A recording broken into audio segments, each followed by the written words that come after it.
Yo soy el Señor y no hay otro. Dios Todopoderoso es el único Dios y Señor. No hay otro. Y nos lo refiere Isaías en la primera lectura con una gran fuerza. Voy a tratar de resumir en poquísimos minutos muchas cosas que realmente la palabra de Dios nos ayudan a entender, a comprender y sobre todo a vivir. En Europa, me voy centrando sobre todo en el siglo XV, principios del XVI, que precisamente es el ambiente de la aparición de la Virgen de Guadalupe, pero en Europa se había colado mucho, con gran fuerza, el renacimiento, y digo colado, las ideas de renacer incluso los antiguos dioses, idolatrías, Zeus, Júpiter, etcétera. Y comenzaron a hacer pinturas que no se discute lo artístico, pero que la mentalidad ahí va permeando poco a poco a la sociedad. En Florencia, de manera concreta, Savonarola protestó tanto contra este tipo de obras, no por la cuestión artística, que eso es indiscutible, sino por la mentalidad que se estaba por ahí permeando, colando y haciendo que la gente pensara que habían dioses como Júpiter, como Zeus, que es el mismo, etcétera, y tantos y tantos y tantos que se derivan de esa mentalidad griega, latina, y que se estaba metiendo en el Renacimiento, como te digo. A tal punto que quemó todas las imágenes internas de la Catedral de Florencia. Así que hizo toda una revolución tremenda.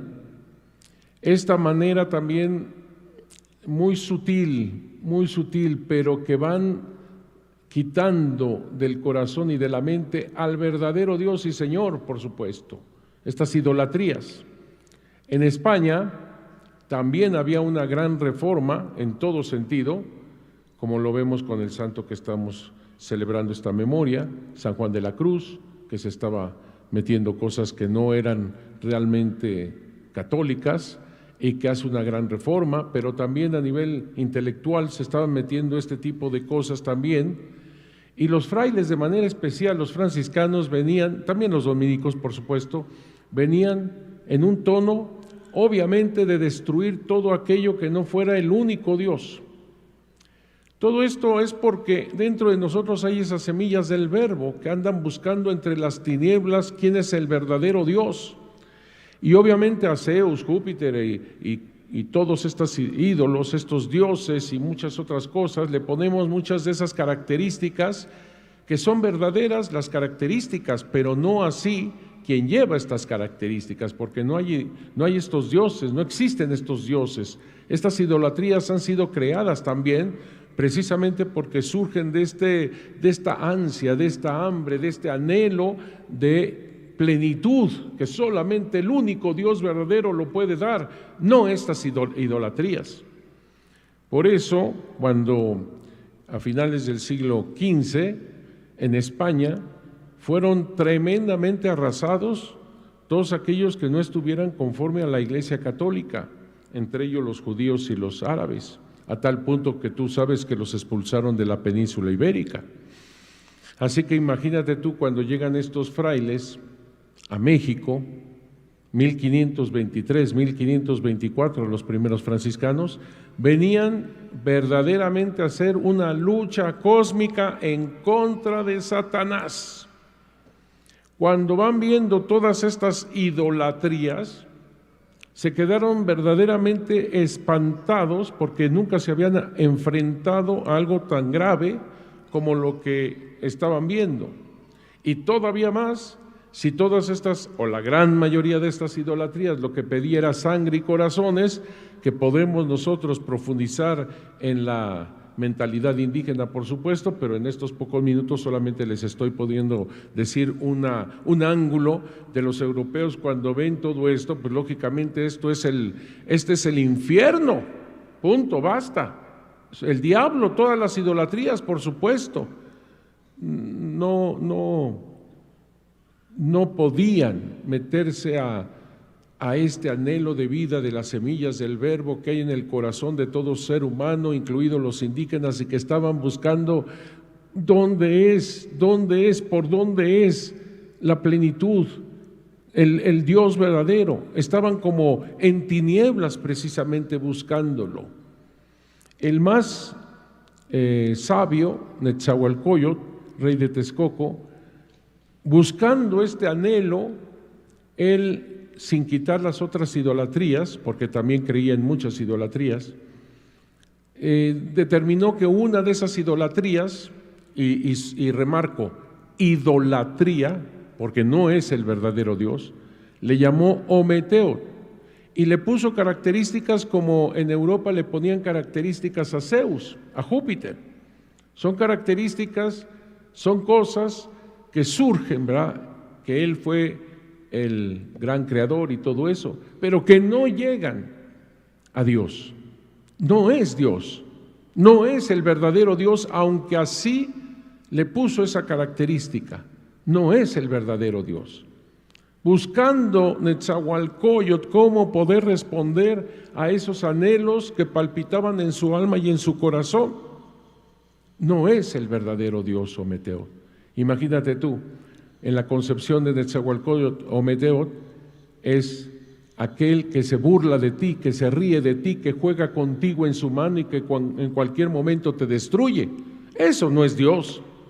Sin embargo, Netzahualcóyotl no lo vamos a culpar, llegó a donde pudo, en las tinieblas. Te recuerdo que Netzahualcóyotl incluso murió antes de la llegada de los españoles y con ello el Evangelio. Así que cuando llegan los misioneros, traen al verdadero Dios y Señor, este Dios y Señor que clama y que aclama y que proclama Isaías. Trae al Mesías como ahora se manifiesta en el Evangelio, con esos testimonios. Los sordos escuchan, los mudos hablan, y se manifiesta como el verdadero Dios y Señor Mesías, Salvador, y que Él quiere darnos esa salvación. Así que vienen los primeros misioneros a traer la buena nueva, pero ¿cómo llegar hasta el alma de los indígenas? Empezando porque los pobres misioneros no sabían el náhuatl, no sabían ningún idioma obviamente de aquí. ¿Cómo poderse comunicar, cómo poder tocar el corazón de eso que tanto anhelaba el indígena, todos nuestros hermanos indígenas, eso que tanto anhelaban desde lo profundo de su corazón y que lo tenían enfrente en el Evangelio que traían los misioneros? Era prácticamente imposible. Una de las cosas que más ayudaron a los misioneros evidentemente es el testimonio de pobreza, de ayuda, de amor, de defensa. Los defendían de los otros paisanos conquistadores. Hasta ahí llegaba. Y dice Motolinia, uno de los primeros misioneros de aquel año de 1524, dice: están muy fríos. Por más que nos esforzamos para dar este mensaje, esta buena noticia al verdadero Dios y Señor y arrancarles de su alma las garras de la idolatría, están muy fríos. Por eso es tan fuerte el encuentro con la Virgen de Guadalupe, quien trae al verdaderísimo Dios y Señor. Ella es la madre del verdadero Dios y Señor. No es la madre ni de Zeus, ni de Júpiter, ni de Ometeotl, no. Es la madre del verdaderísimo Dios por quien se vive. No es la madre de una idolatría, no es la madre por muchas características parecidas que le pongan a Zeus, a Júpiter, a Ometeotl. Es la madre del verdaderísimo Dios por quien se vive, la madre del dueño de la cercanía, de la inmediación, la madre del dueño del cielo y de la tierra. Y los indígenas, al escuchar todo esto, porque lo escuchaban en náhuatl, y lo escucharon por la boca también de un enviado, Juan Diego Cuauhtlatoatzin, así como el Dios Todopoderoso eligió a este profeta Isaías para manifestar quién es Él, Así como Juan el Bautista envió a sus apóstoles para decirle, ¿eres tú? Y díganle a él, le dice Jesús, y envía a estos misioneros prácticamente ante Juan Bautista para que proclame que él es el Dios y Señor, y que sus testimonios lo acreditan. La Virgen de Guadalupe eligió a Juan Diego Cuauhtlatoatzin para que manifestara todo esto en medio de nosotros. Eso que tanto anhelaba el pueblo, eso que tanto anhela cualquier corazón, eso que anhela incluso el corazón actual, el corazón de nuestros hermanos en la actualidad, que muchos han buscado otro tipo de idolatrías, han buscado cómo contestarse, cómo ver el sentido de su existencia, para qué están aquí, para qué es la muerte, qué habrá después de la muerte. Viene el Señor a través de la Virgen de Guadalupe a darnos este mensaje maravilloso, porque la Virgen de Guadalupe todo lo centra en Jesucristo nuestro Señor. Ya lo he dicho en varias ocasiones, como la imagen de la Virgen de Guadalupe, el centro está en su inmaculado vientre, porque adentro está Jesucristo nuestro Señor. Esta mujer embarazada trae a Jesús en su inmaculado vientre. El centro de la imagen de la Virgen de Guadalupe es Jesús. Ella es como una custodia donde está Jesús en ese sagrario inmaculado. Ella es el primer santuario donde está Jesús en el centro. Su mensaje está centrado en Jesús.